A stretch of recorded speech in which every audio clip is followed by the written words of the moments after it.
Christelle Néant, bonjour. Ici Bonjour. Savage Beast pour une petite interview à nouveau avec notre spécialiste, journaliste sur le terrain, journaliste de guerre. Il en faut des comme ça, il faut du courage. Donc, tu es dans le Donbass depuis quelle année? Depuis 2016, donc ça fait bientôt 6 ans. Ah ouais, ça passe vite, hein. Ça passe très Ça vite. passe vite. Et donc, comment les choses vont dans le Donbass? Alors, bon, on a eu une période de relatif calme, on va dire, pendant à peu près, allez, un an et demi, après la signature d'un nouvel accord de cessez-le-feu renforcé avec l'Ukraine. Bon, ça a tenu plus ou moins. On a eu un an de relatif calme et puis à partir donc de la rentrée l'année dernière, ça a recommencé à partir en sucette, quoi. Et là, on voit vraiment une très, très claire escalade depuis 2 semaines. Donc on voit une accumulation d'armes lourdes côté ukrainien. On voit le redéploiement, entre autres, des bataillons néo-nazis. On voit toute une préparation, surtout un envoi absolument massif d'armement par plusieurs pays occidentaux, dont les États-Unis et le Royaume-Uni en tête, mais pas seulement. On voit toute une préparation de l'armée ukrainienne pour des actions de sabotage et offensives. On a repéré là récemment des déploiements importants de systèmes de déminage, donc soit des machines dotées d'un espèce de lance-roquettes qui va te dégager un chemin de plusieurs mètres de large au milieu d'un champ de mines, soit la version portative de ce système. Donc ça indique clairement, oui, une tentative d'offensive sur fond d'hystérie occidentale sur la future invasion russe de l'Ukraine, que ça fait des années qu'on nous la sort et qu'on l'a toujours pas vue, quoi. Donc c'est à peu près ça la situation pour l'instant, quoi. D'accord. On va pas parler de la bestiole ou alors un minimum parce que je me suis déjà fait striker la vidéo précédente où je parlais justement de ce qui se passait dans le Donbass et de la bestiole. Donc de votre côté, au niveau de la bestiole, vous avez pu gérer ça comme il faut? On a eu un gros pic. On a eu un gros pic et en termes de contamination et en termes de morts, je l'ai moi-même attrapé. Pas mal de gens autour de moi l'ont attrapé à peu près au mois d'octobre. On a eu un très très gros pic octobre-novembre. Là, ça a l'air de se calmer quand même, mais ouais, il y a eu un moment où on en a quand même bavé. Donc, et en Russie, là, je viens de voir qu'en région de Rostov, qui est la région frontalière de la nôtre, ils ont remis des nouvelles restrictions, etc., parce qu'ils ont de nouveau aussi une espèce de pic épidémique, donc ça reste quand même. Mais en fond, je veux dire, enfin, on n'a pas de restrictions très très sévères ici, juste le masque pour aller dans les magasins, les transports en commun, les administrations, la banque, des choses comme ça. Mais pour le reste, il n'y a pas de chose particulière. Les gens continuent leur vie normalement. Donc, enfin, on en D'accord. est déjà quand même à la 8e année de guerre. Donc, si tu veux, les gens, ils ont vécu ici les bombardements, les attaques aériennes, le blocus. Si tu veux, bon, voilà. La bestiole, ça leur passe très au-dessus Au-dessus de la tête, d'accord. au-dessus de la Ok. tête. Je veux dire, même dans les magasins, tu vois que les gens, ils portent le masque sous le nez. Enfin bon, voilà quoi. C'est à peu près ça, quoi. D'accord. Au niveau des bataillons néo-nazis dont tu as parlé, ils avaient été retirés du front parce que ça, on a rien vu passer ici. Ben Donc, parce qu'en fait, ce qui s'est passé, c'est que la plupart ont été intégrés, en fait, entre autres dans la garde nationale ukrainienne, parce que c'est clair qu'ils faisaient carrément tâche. Enfin, ils ont jamais foncièrement quitté le front. Mais là, on a vraiment un déploiement massif. Ils ont vraiment été envoyés en première ligne. Mais ils ont pour la plupart été intégrés à la garde nationale, entre autres choses comme secteur droit, Azov, ce genre de choses.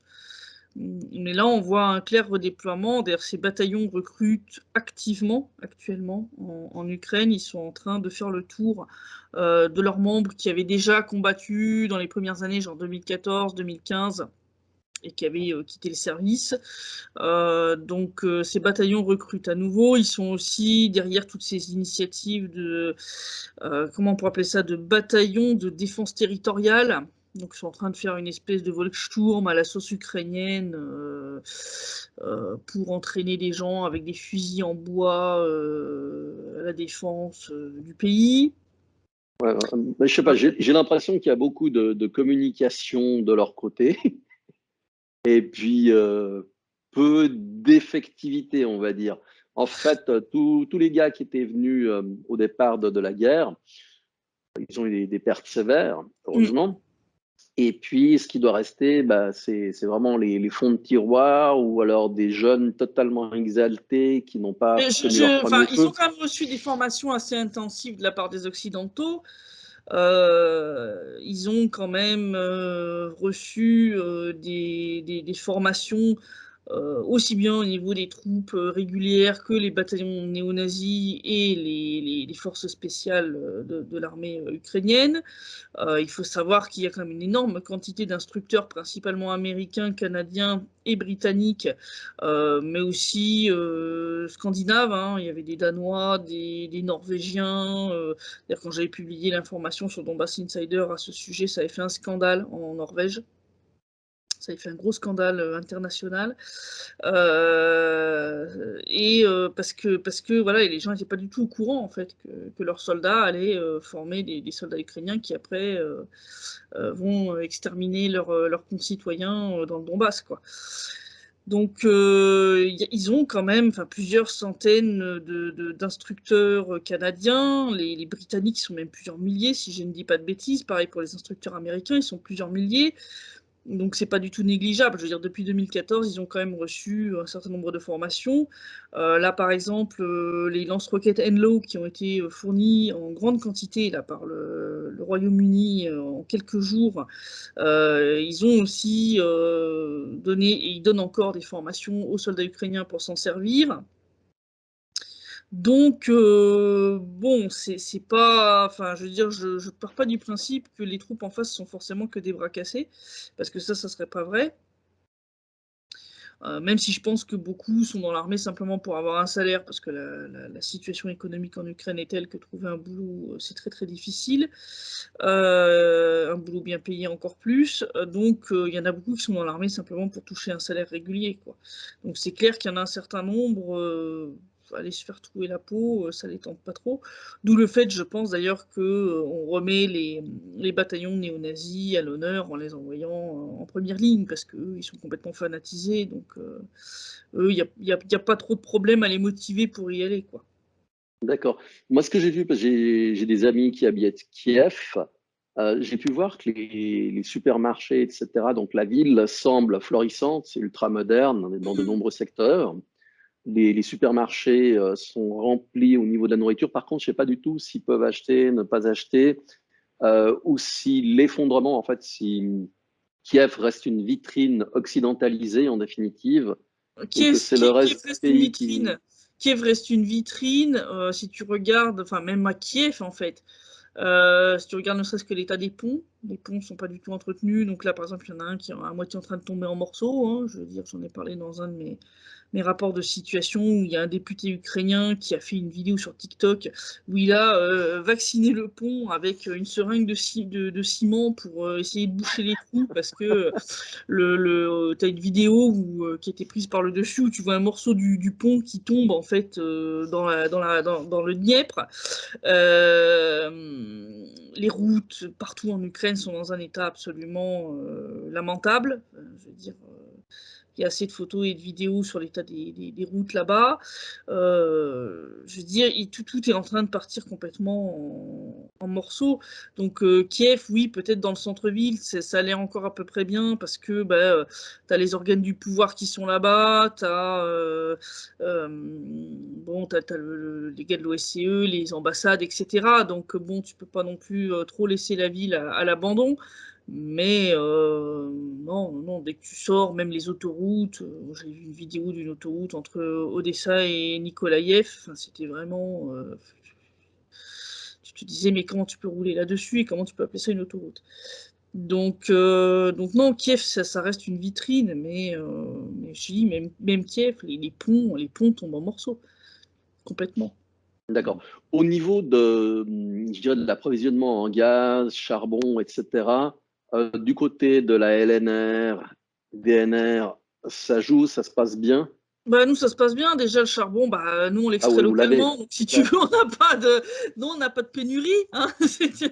Voilà, donc on est notre propre producteur et de charbon et de facto d'électricité, puisque notre électricité, on la produit nous-mêmes avec des centrales à charbon. On en a plusieurs. Donc ça, c'est pas un problème. Le gaz, on est fourni là aussi directement via la Russie, donc il n'y a pas de souci de ce côté-là non plus. Donc non, nous, de ce côté-là, ça va. Je veux dire, même si là, on a eu des augmentations des tarifs, entre autres pour l'électricité, etc., parce que le but, c'est maintenant d'essayer d'augmenter les salaires, tout simplement, des employés des sociétés dites de services communaux, puisque notre objectif est maintenant d'arriver à un niveau de vie équivalent à celui de la région de Rostov. Notre but, c'est d'arriver à rattraper au niveau des salaires et du niveau de vie. Donc, bah, forcément, il y a un moment, faut sortir l'argent de quelque part, hein. Je veux dire, il va pas. Mais c'est vrai qu'on avait eu pendant plusieurs années aucune réévaluation des tarifs, ni d'eau, ni d'électricité. On était resté au niveau de 2014. Alors qu'en Ukraine, les tarifs ont été multipliés par entre 5 et 10 selon les services communaux. Le plus fort, ça a été le gaz.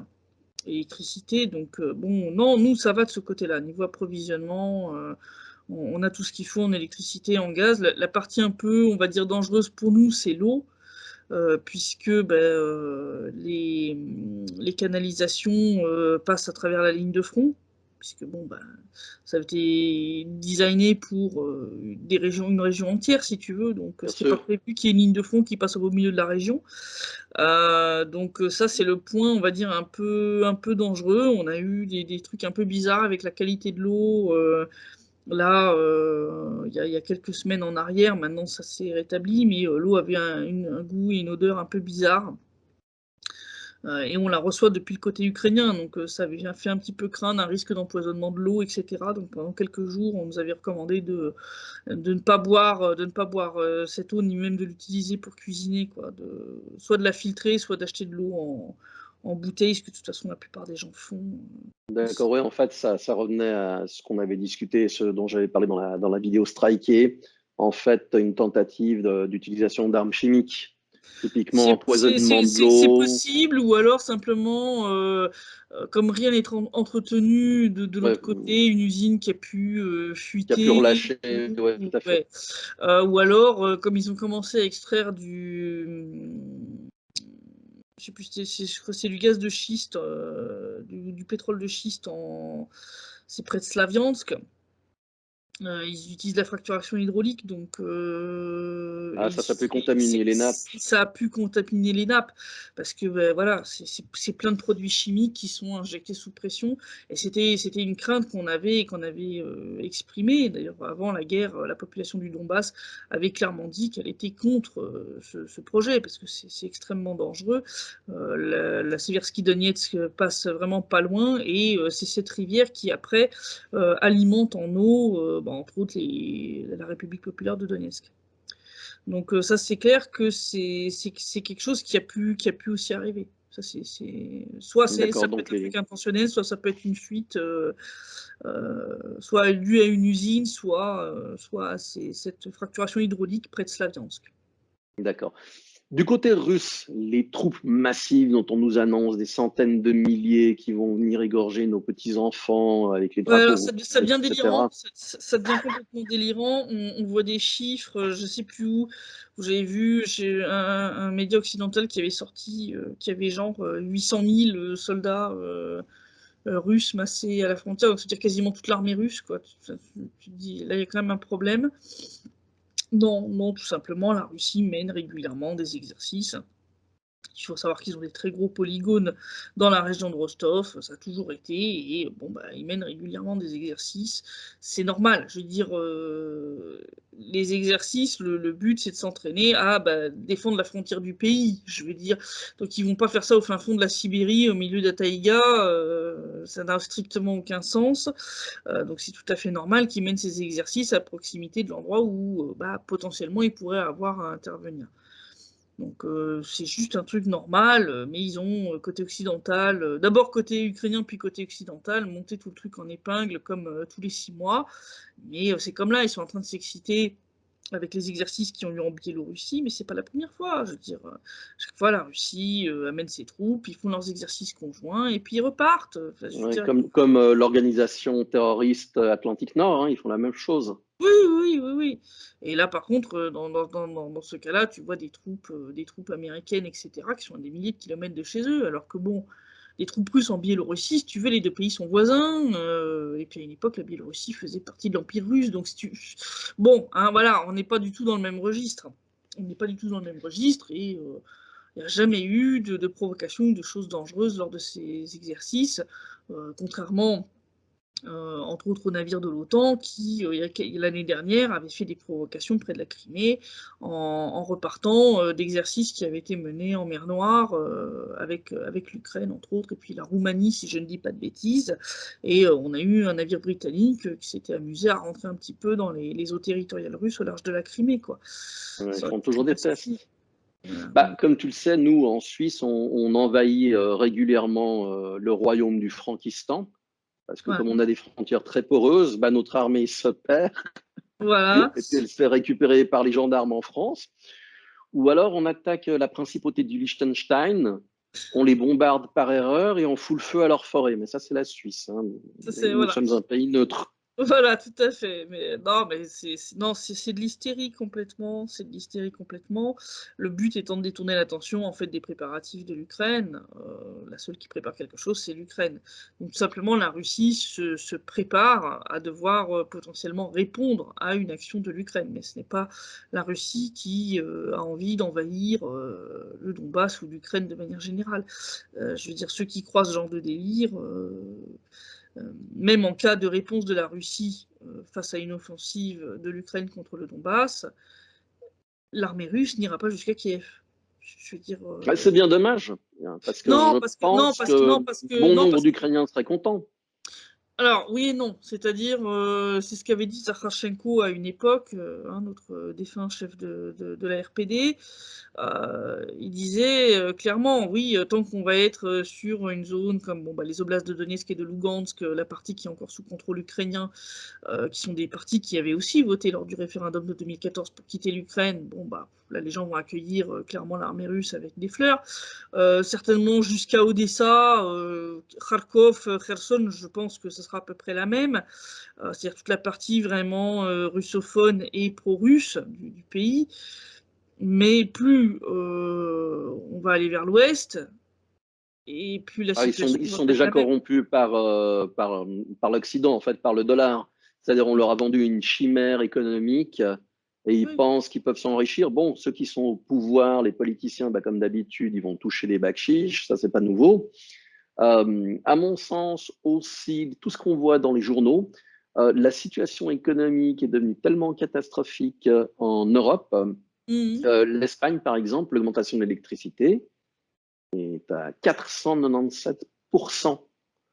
Là, j'ai un ami en France, j'ai vu il y a 2 jours, il paye 700 euros d'électricité tous les 2 mois. Euh, C'est monstrueux. J'ai vu en France, là, en fait, il devrait y avoir une augmentation suite à ces histoires de libéralisation du marché de l'électricité. J'ai partagé une vidéo de Trouble Fait qui explique très très bien pourquoi en fait on se retrouve avec une augmentation qui devrait être de quasiment 45% des tarifs de l'électricité en France à cause de la hausse, entre autres, des prix du gaz, alors que la France produit principalement son électricité par du nucléaire. Il explique ça très bien. Je renvoie les gens à aller voir la vidéo de Trouble Fait. Il explique ça très très bien. De toute façon, oui, la situation économique est mauvaise en Europe. Elle est très mauvaise en Ukraine. La situation de l'Ukraine économiquement est très très. Enfin, c'est vraiment la cata. Enfin, je veux dire, ça fait plusieurs. Depuis le Maïdan, ils sont littéralement en chute libre vers la faillite. Je veux dire, c'est pas les quelques milliards par-ci par-là qui sont donnés, un coup par l'Union européenne, un coup par les États-Unis, un coup par le FMI, qui peuvent sauver le pays. Je veux dire, on en est à un niveau d'endettement et de plongée qui est absolument. Enfin, puis bon, le niveau de corruption est tel que de toute façon, le C'est pays un ne peut petit pas peu comme l'Espagne. sortir. Donc c'est clair qu'il leur faut une guerre pour faire diversion, parce que l'Ukraine a il n'y a pas que l'Europe, l'Ukraine aussi a des stocks de gaz qui sont extrêmement faibles. Ils ont même menacé récemment que si à un moment ils en avaient pas assez, genre si l'hiver est très froid, etc., qu'ils étaient prêts à de nouveau voler du gaz russe qui transite par leur territoire vers l'Union européenne. Alors là, il y a deux options en fait. C'est soit Poutine, Gazprom et donc le gouvernement russe jouent une carte intelligente en disant on laisse passer le gaz parce qu'on veut pas que la population ukrainienne en souffre, même au détriment du vol. Et de toute façon, ces abrutis d'occidentaux vont payer les frais. Euh, je pense que c'est une bonne stratégie. Mais on n'est plus sur cette stratégie-là. C'est-à-dire que la patience de la Russie, en fait, a été épuisée. On le voit d'ailleurs avec les fameuses demandes de garantie de sécurité qui ont été formulées par la Russie en décembre et qui ont été abondamment discutées. Là, il y a eu toute une semaine de rounds de discussions entre la Russie, les États-Unis, la Russie, l'OTAN, la Russie, l'OSCE. Lavrov était à Genève. Lavrov était à Genève où il a rencontré Blinken. On voit que les États-Unis essayent de gagner du temps en disant ah bah désolé, on n'a pas pu vous remettre la version écrite de notre position parce que voilà, en gros le chien a mangé mon devoir, c'est à peu près ça. Non, parce qu'ils avaient promis de donner ça à peu près au moment où justement il y a eu la réunion entre Lavrov et Blinken. Ils se disent ah bah non, la semaine prochaine, promis, on vous le remet. Mais là, on commence déjà à avoir des infos comme quoi, finalement, ils savent pas donner de date pour dire quand ils fourniront le truc. Mais la Russie va pas attendre éternellement. La Russie a été très très claire. Tu vois d'ailleurs que le discours de Lavrov est de plus en plus dur, crispé. Mais pas seulement lui, je veux dire, tous les officiels, ceux qui ont mené les négociations, Ryabkov, le vice-ministre des Affaires étrangères, Grouchko qui a fait la réunion avec l'OTAN, tous ont des propos extrêmement durs en disant que de toute façon, les garanties qu'ils ont demandées ne sont entre guillemets pas négociables, ce sont des lignes rouges, entre autres l'adhésion de l'Ukraine et de la Géorgie à l'OTAN, et que bon, il est hors de question de faire traîner le truc pendant 10 ans pour le plaisir de discuter.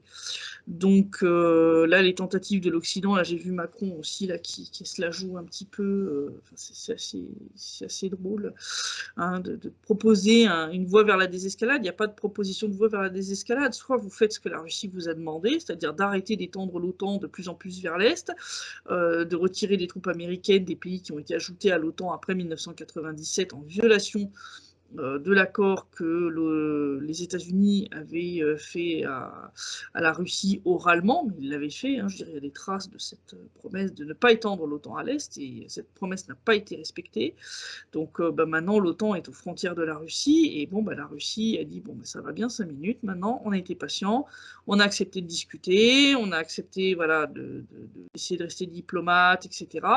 Mais bon, puisque visiblement, vous nous prenez pour des cons, comme dirait Corben Dallas dans le 5e élément, vous voulez pas la jouer soft, je suis pas contrariant, vous voulez la jouer hard, on va la jouer hard. On en est arrivé à ça. Ils vont envoyer un négociateur. Voilà, ils vont envoyer un négociateur. Donc je ne sais pas exactement sous quelle forme ça va prendre, etc. Je pense que la Russie va surprendre tout le monde, parce qu'ils aiment bien passer par des mesures qui sont assez inattendues et asymétriques. Mais là, on voit les députés communistes à la Douma ont déposé un projet de résolution parlementaire demandant à Vladimir Poutine de reconnaître les républiques populaires de Donetsk et de Lugansk. Parce qu'il ne l'a pas encore fait. Mais là, il joue une autre carte, puisque quasiment toute la population du Donbass va avoir le passeport russe. Alors là, et en donc, l'état actuel, il y a à peu près, il y a presque un quart de la population qui l'a. à peu près. D'accord, donc 25%. Mais ça signifie qu'à terme, on peut dire d'ici 2, 3 ans, on arrivera quasiment à 90-95% de la Ouais, population qui aura ce passeport. ouais, Et de facto, ça sera une région russe. ouais, oui, Bon. oui. Donc Je il te faut dis, mais continuer à temporiser. je pense que là, et la patience russe, mais aussi la patience des gens d'ici est arrivée à bout, parce que 8 ans de guerre, enfin, tu peux faire aucun plan sur l'avenir, tu peux rien développer, etc. C'est vraiment donc et pour nous c'est problématique. Et là, on voit vraiment qu'il y a eu un gros changement de ton et d'implication entre autres depuis l'année dernière, avec donc la multiplication de ces forums d'intégration avec la Russie. On voit qu'il y a une volonté de redévelopper économiquement les deux républiques, avec entre autres la reprise d'un certain nombre d'industries majeures par un homme d'affaires russe, hein, Evgeny Yurchenko, qui a l'air d'être très efficace, puisque bon, les entreprises, là, il y en a une, là, Alchevsk, une aciérie ils ont annoncé, là, il y a 2 jours, qu'ils ont presque atteint leur niveau de production d'avant-guerre. Magnifique, Donc, ce qui permet d'augmenter les salaires des bien employés. Donc, sûr. c'est un cirque. C'est une amélioration, c'est-à-dire Ouais, c'est l'avalanche qui va faire c'est ça. remonter le tout. C'est ça. Et donc, c'est clair que notre but, c'est clairement pas qu'il y ait de nouveau un éclatement du conflit avec un risque de bombardement sur les infrastructures, sur la population civile, sur les outils de production, etc. Donc, mais la Russie en a ras-le-bol. La Russie en a ras-le-bol. Il voit clairement que, entre autres, l'OTAN est en train de se construire une base navale à Odessa. Et ça passe pas. Ça passe pas du tout. Donc, je pense qu'il faut s'attendre à beaucoup de choses. Et puis, je te dis, côté ukrainien, la cote de Zelensky est très mauvaise. Parce que, bon, c'est un clown, hein, c'est pas un politicien compétent. Et donc, il y a vraiment un mécontentement croissant au sein de la population, et avec les histoires de vaccination pour le coronavirus, et la situation économique, enfin, tout part complètement à volo. Donc, à un moment, si tu veux, la tentation de la guerre, et puis je pense que les États-Unis poussent aussi pour ça. Là, le fait qu'ils ont complètement entretenu l'hystérie, ce que j'ai dit dans mon article d'hier, je pense que c'est une façon pour Washington de forcer un peu la main à Zelensky, c'est-à-dire en faisant plonger complètement l'économie du pays, en mode, écoute, tu as le choix entre la peste et le choléra, soit tu laisses l'économie couler complètement et le pays fait défaut, soit tu lances ta guerre, vous la perdez, et puis après, nous, on hurle à On va l'invasion russe, reconstruire. etc. Ouais, ouais, ouais.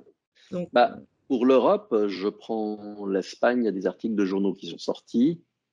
Les gens n'ont plus la capacité de supporter au niveau des achats une augmentation de 5 euros.